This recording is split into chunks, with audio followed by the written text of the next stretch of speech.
I hope they feel the warmth and nostalgia of the Philippines. Sa Roundhouse Arts and Recreation Center sa Yaletown, Vancouver ngayong linggo, matatagpuan ang isang art exhibit tampok ang mga likha ng Filipino-Canadian artists.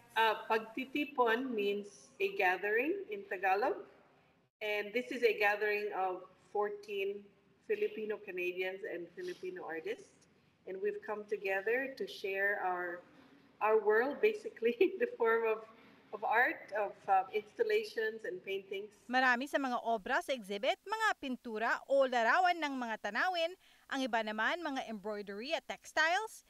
Meron din exhibition ng mga halaman galing sa Pilipinas katulad ng calamansi tree. Pagbalik namin sa Pilipinas, then I take photographs, ipinipinta ko, yun ang parang nag-mend sa gaps ng memory ko. Iba-iba ang mensahe sa likod ng mga works of art ng mga Pinoy at may tungkol sa pag-aalaga sa ating kapaligiran. Kailangan talaga ipakita ang ating pagmamahal at ating pagnanais na mapabuti ang kalagayan ng kalikasan.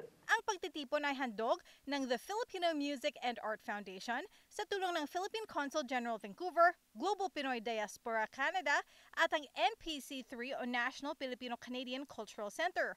Bukas ang pagtitipon araw-araw hanggang Agosto 5 at magkakaroon ng isang artist talk sa exhibition sa hapon ng August 3. Punta kayo dito sa Roundhouse, tingnan niyo itong mga hinanda namin para sa inyo, ma-enjoy natin sa kapwa Pilipino at sa mga taga rito rin na mga taga-Canada. So, kita-kita tayo dito sa Roundhouse.